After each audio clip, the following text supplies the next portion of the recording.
Chapter 7, Interlude, Part 2, The Undoing of Sedefkar.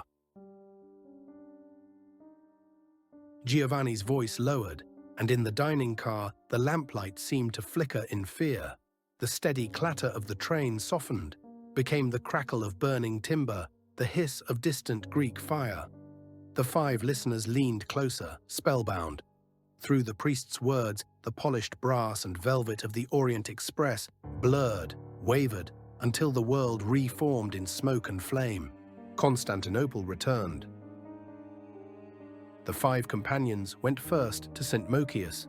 The church lay torn open to the weather, a dome gashed to the bone, 2 walls leaning like drunkards. The house next door collapsed into its ribs. Ash sifted down in the light like slow snow. Martinus lifted a hand, listening. From a heap of masonry came the sound of someone trying not to cry.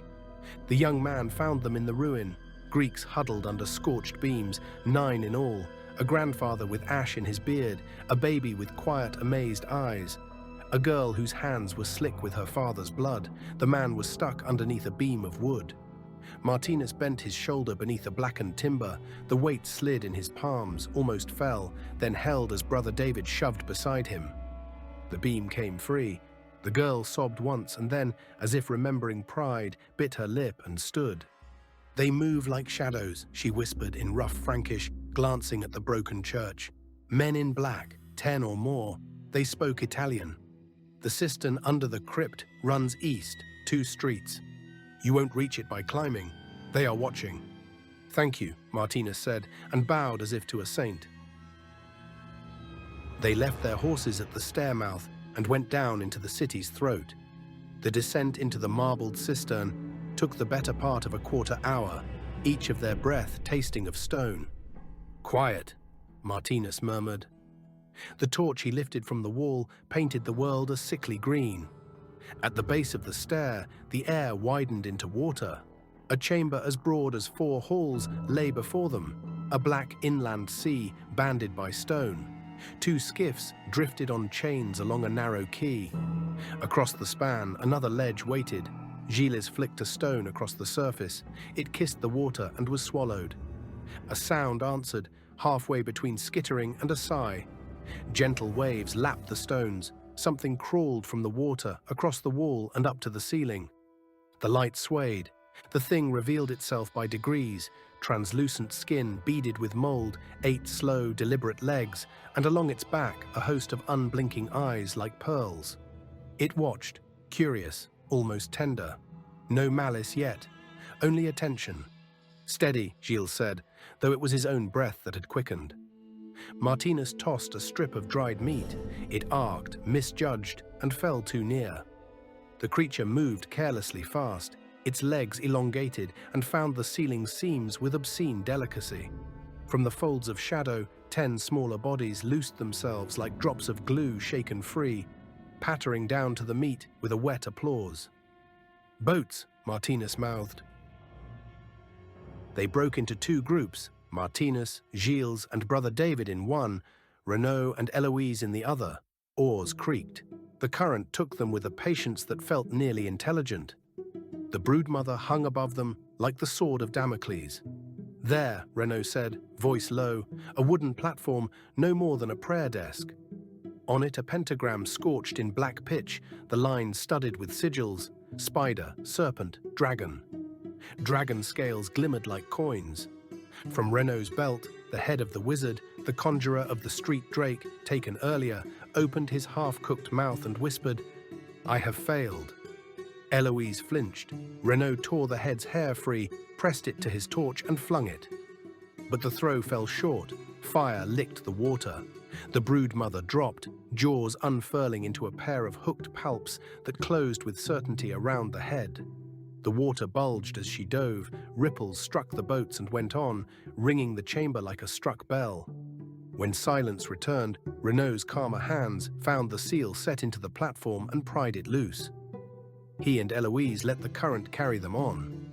On the far side, Martinus's skiff bumped a quay of damp stone and a door of old oak swollen near to stubbornness. They set shoulders to it. Hinges screamed. Behind them, the water hissed.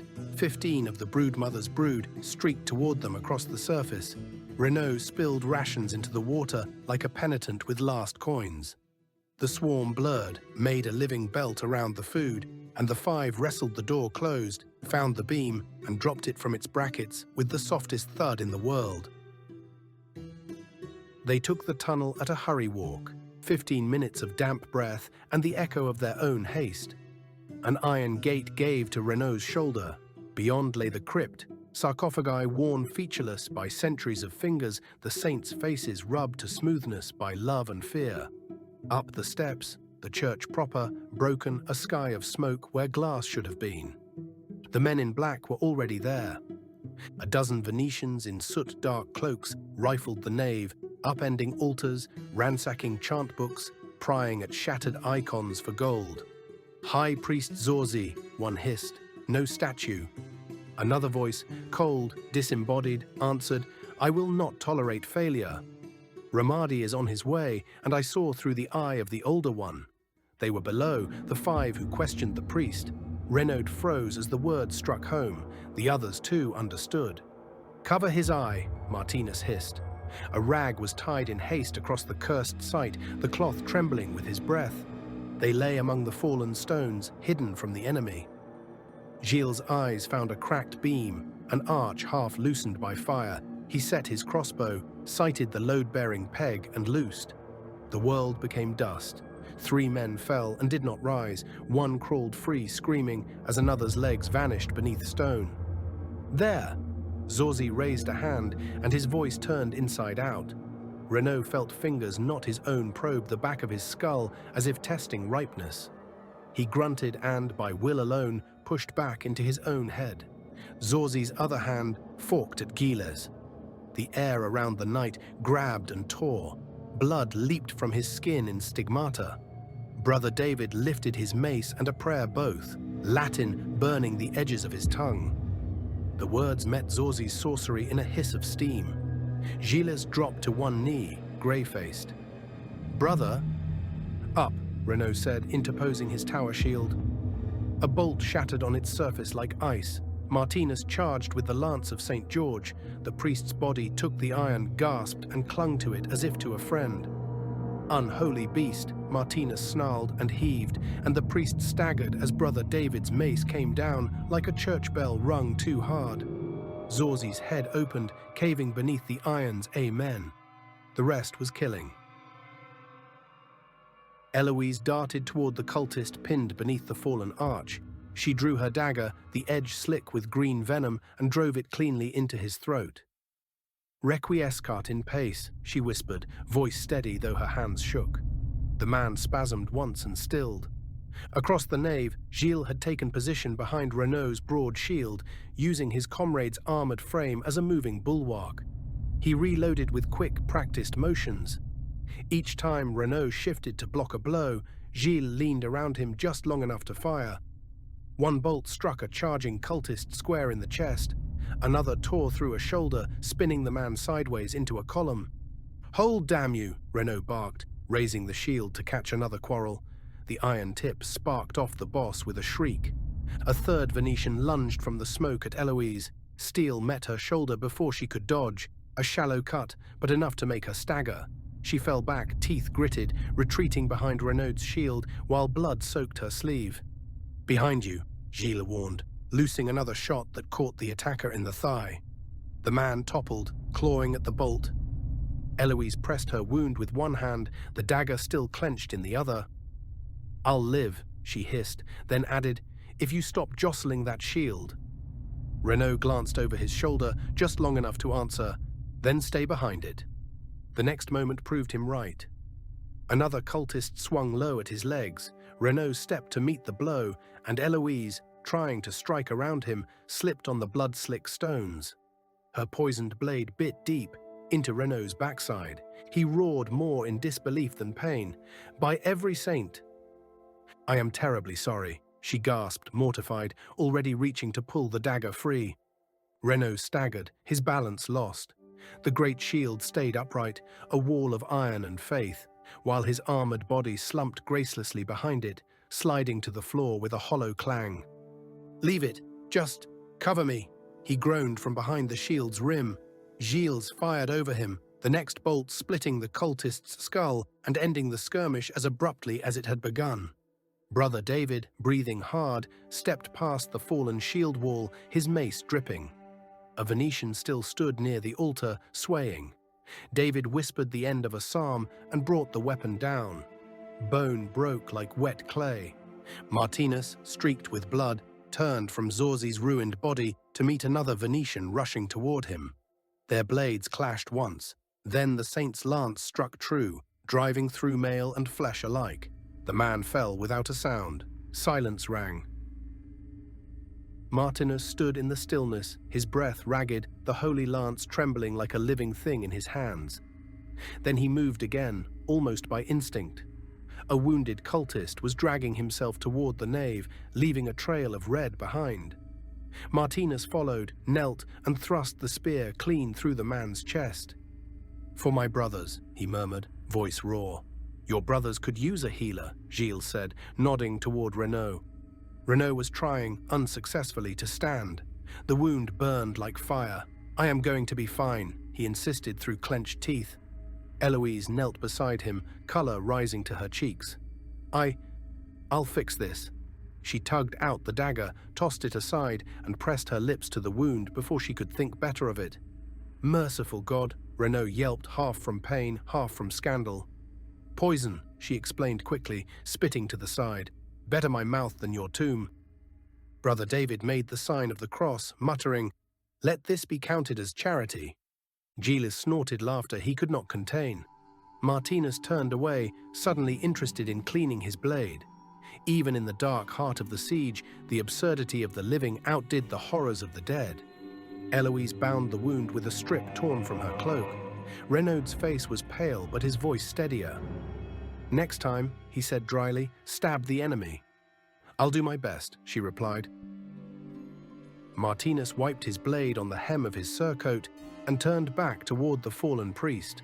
The body lay half-twisted at the foot of the altar, mouth frozen mid-curse. He knelt, rifling through the vestments with grim patience. Beneath the blood-stiff fabric, he found a small book, its cover sewn from human skin and the pages written in a script that seemed to crawl even in death. The stench was appalling. "A book of flesh spells," Brother David murmured, crossing himself. Martinus said nothing. On the priest's shoulder he saw the mark of a flail tattooed deep into the skin, symbol of whatever god had claimed him. With quiet precision, he took his knife and cut the patch free, folding it into a scrap of linen. "We may need proof of what he served," he said, though his voice shook. Far away, in another century, Claudia bent over Giovanni's yellowed manuscript in the dining car of the Orient Express, her pencil whispering in the margins beside the drawing of that same tattoo.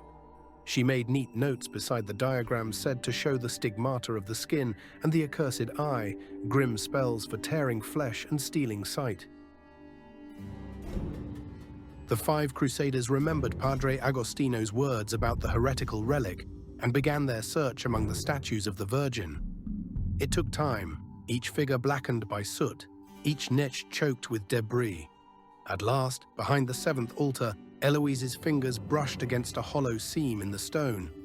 Inside, wrapped in cloth the color of old wax, lay a small package no larger than a notebook. When Martinus peeled back one corner, he saw that it was made of many layers, each bound in a different kind of parchment, as if secrecy itself had been folded over and over until it became solid. Before they could examine it further, the great door creaked open. The young woman they had saved from the ruins stumbled inside. "Forgive me, seers," she said, voice trembling. "The Venetians are coming. Their leader is tall and fair. He commands 20 knights at least." Martinus's jaw tightened. Through the shattered windows, they could already hear the clatter of hooves and the clang of armored men. "This way," the girl whispered, leading them to a heap of rubble that sloped steeply against the inner wall. From outside, it looked impassable. From within, the stones formed a crude stair. One by one, they climbed, the package safely stowed beneath Brother David's robe. At the top, they slipped through a gap and dropped into the smoke-thick street beyond. Behind them, a voice called out from the square, "Men of Baldwin, we can negotiate." Martinus glanced back once, the corner of his mouth lifting. "Suckers," he muttered, and followed the girl into the burning maze of Constantinople. They found a moment's calm amid the ruin. Smoke drifted through the broken streets, but the young woman led them on, unflinching despite the charred stones underfoot. Gilles, walking beside her, could not help glancing too often in her direction. "She's comely," Renaud murmured to Martinus, keeping his voice low, "and hips built for birthing." Martinus nearly tripped on a loose stone, his face flushing beneath the grime. "You're incorrigible." Renaud only grinned and nudged Gilles with an elbow. "Ask her name, man, before you melt into silence." Gilles cleared his throat, straightened his back, and leaned closer to the young woman. "My lady, may I know the name of the angel who guided us from death?" She turned, surprised but not displeased. "Adina," she said. Martinus, still red-faced, muttered, "Is she married?" Brother David and Eloise exchanged an identical, long-suffering glance. Gilles seized the opening. "Is there perchance a Seradina?" She shook her head. "No, I was to be betrothed, but my future husband was murdered when the city fell." "Oh, that is dreadful," Martinus said quickly, eager to redeem his earlier indiscretion. Gilles bowed his head slightly. "I am most sorry for your loss, my child. Perhaps I might, in some small way, alleviate your suffering." Adina looked at him then, truly looked, and her expression softened. The siege had worn her down to raw nerve and instinct. Sentiment came easier than caution. "Say no more, sir," she whispered. "Perhaps I could come to your tent, come nightfall. Perchance you might rescue me from this nightmare that is Constantinople." Gilles blinked, uncertain whether he had misheard, then nodded with almost clerical solemnity. "I shall await you, my lady." His hand went to his pouch and returned with a small brass ring, pilfered from some forgotten Venetian coffer. He offered it with an awkward bow. Adina blushed, accepted the trinket, and embraced him in gratitude. "When the siege is lifted," she said, "I will find you on the first boat that sails." Renaud smirked. Martinus tried and failed to hide a laugh. Eloise rolled her eyes again, but even she smiled. For the first time in days, the five remembered that they were still alive. They found refuge in an abandoned house not far from the church, its door half torn from its hinges, its walls scorched. Inside, they cleared a table of rubble and set the strange parcel upon it. Brother David bent over the find while the others kept silent. The rest could scarcely read beyond scripture, and even Martinus's schooling faltered at the sight of so many foreign symbols. David unwrapped the first layer with care. Within lay a sheet of waxed paper covered in Latin. The ink faded to brown. He read aloud, slowly. "He will come by the bloody tower, at the behest of his favorite son and supplicant, and the city will run red with fire and blood." A chill passed through them. Beneath the sheet were three smaller folios, one in Latin, another in Greek, and a third in Arabic. Each bore diagrams of human bodies torn open and marked with impossible sigils. David's lips moved soundlessly as he read, tracing the same pattern across each text. At last he looked up, face pale. "A ritual," he whispered, "to find the presence of the skinless one, to draw his shadow to light." He explained what the texts demanded.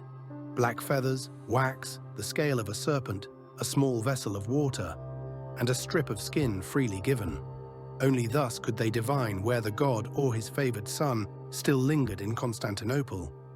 Beneath the folios lay a small lozenge-shaped box of clay, sealed with wax. On its lid, a warning was written in Latin. "He who breaks this seal invites death." They stared at one another. "Open it," Martinus said finally. David hesitated, then broke the seal with the edge of his thumb. Inside lay a thin disk of rice paper, pale and perfect. It trembled as if stirred by a breath, then moved, a slow, wet undulation that made Eloise step back. Under the light of the candle, its texture was unmistakable, skin stretched thin as parchment. The thing twitched, leapt toward David's face. He snapped the lid shut by reflex.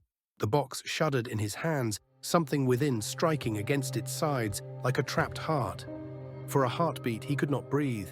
He felt eyes, countless inhuman eyes turn upon him, vast and cold, as if the whole weight of the heavens had noticed one very small, very breakable soul. He nearly dropped the box, but Martinus caught his wrist. Brother David's fingers still clamped white around the seal. Together they forced it closed, pressing wax into the crack until the motion stopped. When at last they spoke, their voices were hushed. Outside, the light had turned to amber. "We'll need the ingredients," David said, steadier now, "before nightfall." Adina knew the markets and side streets better than any of them. Under her direction they divided, Martinus and Gilles to the southern quarter, Renaud and Eloise to the harbour, David remaining behind to prepare. By twilight they returned, bearing feathers, wax and serpent scale wrapped in linen. Adina lingered only long enough to speak to Gilles. "I must fetch my things," she said softly. "I will meet you at your camp when the siege lifts." He kissed her hand in answer and watched her disappear into the labyrinth of streets. Inside, they barred the windows and covered the cracks with rags. Candles hissed to life. Brother David arranged the chalice, filled it with water, and set the relics in their places. "For this," Gilles said, unbuckling his greave, "you'll need skin." With Eloise's careful hand to guide the blade, he cut a strip from his thigh. Blood welled. He laughed through clenched teeth. David began to chant. The air grew thick, the wax dripping faster. His eyes rolled back, his body stiffened, and blood wept from the corners of his eyes like tears. The candle flames bent inward. Darkness gathered, swallowing the room until only the circle of water in the chalice remained visible, black at first, then red, then gold. Within it shimmered an image, a tower by the Golden Horn, its stones wet as though steeped in blood, shining beneath the dying sun. When the vision faded, none spoke. The candles guttered, and the night pressed close and hot around them. They rose, silent, and gathered their weapons.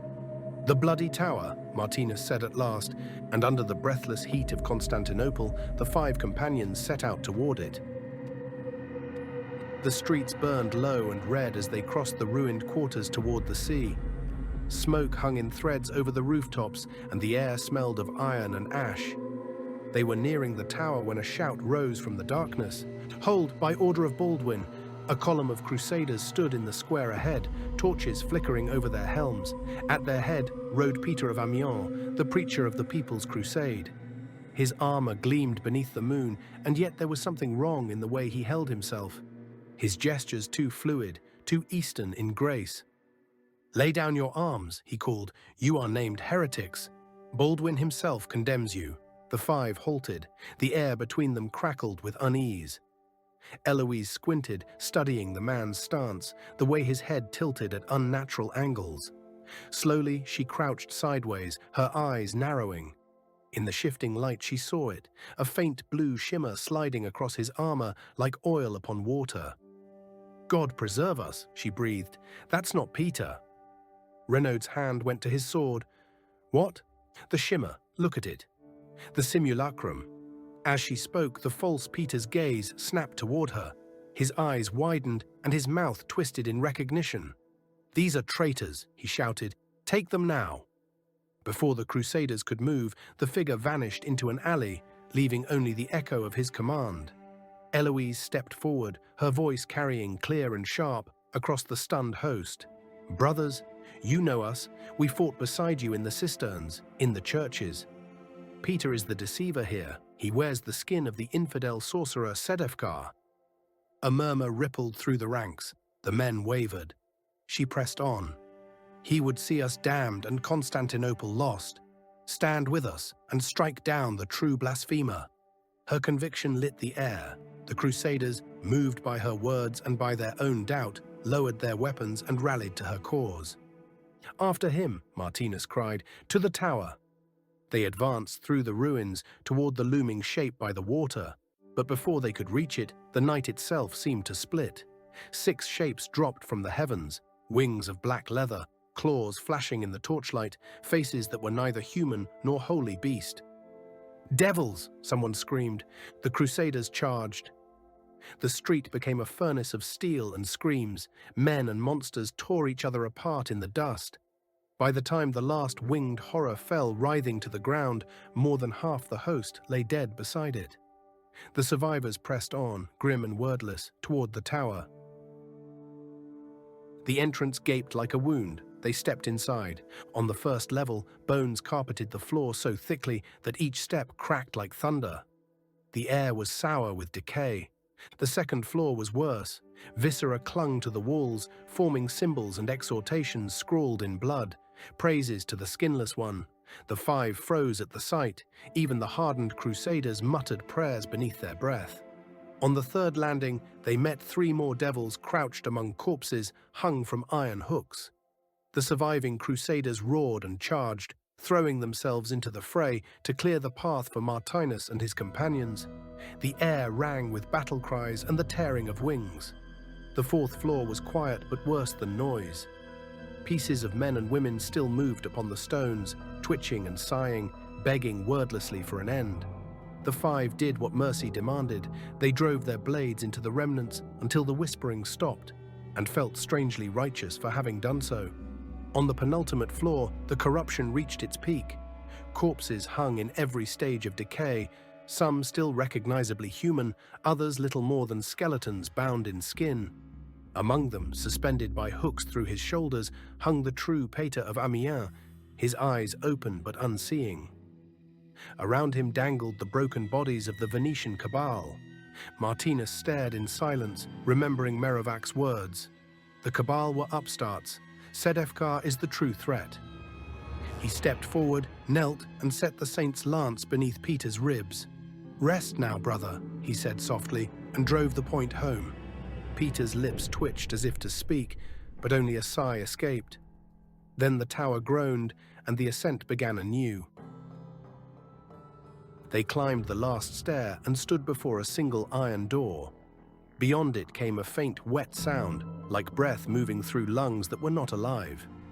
Eloise and Martinus exchanged a glance, counted silently, and kicked. The hinges shrieked. The door burst inward. They entered shouting, then stopped. The chamber beyond was lit by a sickly green-blue radiance. At its center hung a wheel of flesh, turning slowly in the air, its surface pulsing like a living wound. Light pushed through the membrane, seeking escape. For a heartbeat, no one moved. The horror of it froze their cries in their throats. Renaud broke first. He screamed, a raw animal sound, and bolted back toward the stairs. Before any could call him back, a figure stepped from the shadows beside the portal. Peter of Amiens, or what still wore his form. The man smiled, his face twisting into a mask of cruelty and contentment. "Lay down your faith," he said, voice doubled and echoing. He waited no further words. With a sudden snarl, he lunged. Martinus met him head-on, driving the lance of St. George toward his heart.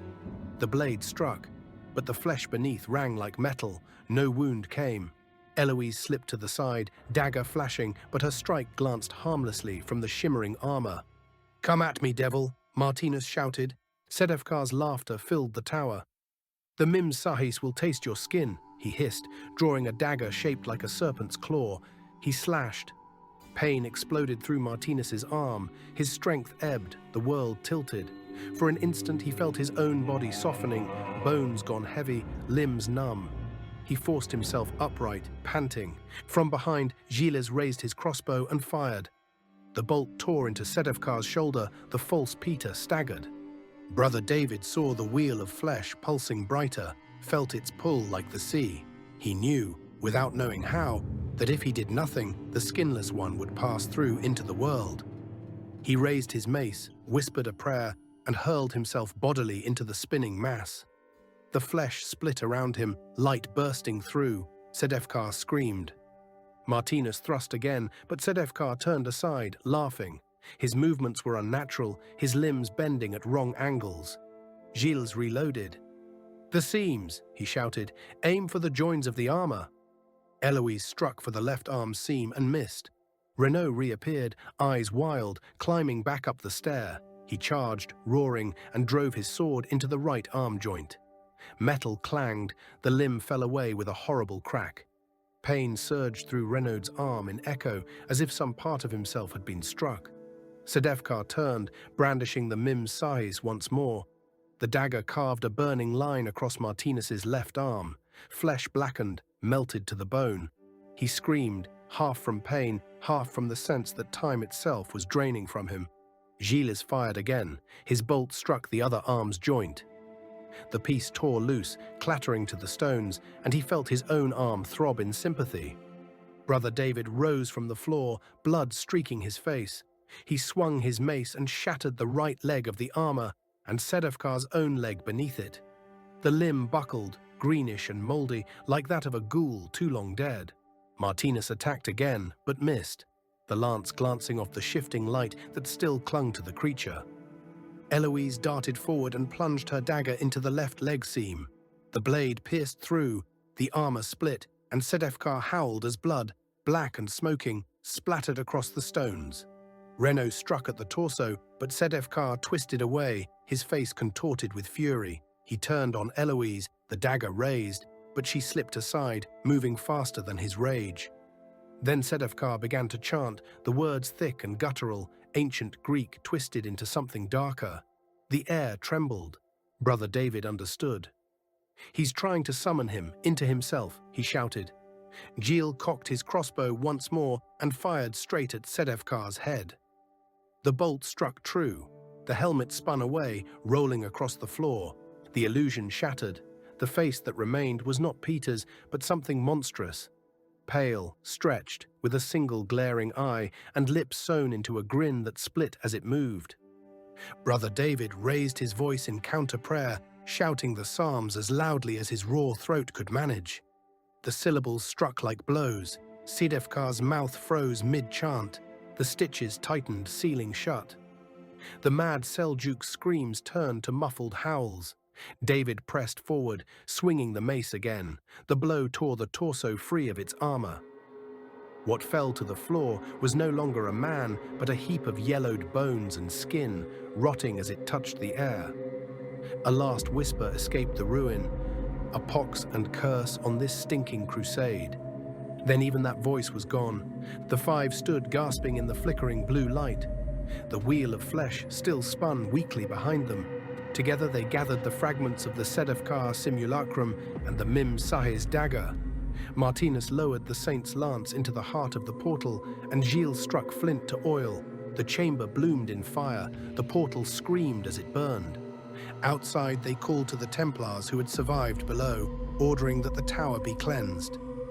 The five companions made their way back to Baldwin's camp. There they found a scene of penitence and madness. Crusaders knelt in the mud, bare backs torn and bleeding under their own scourges. Some wept, others shouted prayers to drown the memory of what they had done. The smoke of Constantinople still clung to their hair and skin. The five were led past them into Baldwin's pavilion. Inside waited the new emperor of Constantinople, attended only by his closest aides. Baldwin rose as they entered. His eyes shone, and before ceremony or word, he embraced each of them in turn. "What you have done," he said, voice breaking, "is the work of legend." He took the relics from their keeping, the pieces of the simulacrum and the dread dagger, and placed them in a chest marked for Merovac's custody, that they might be destroyed.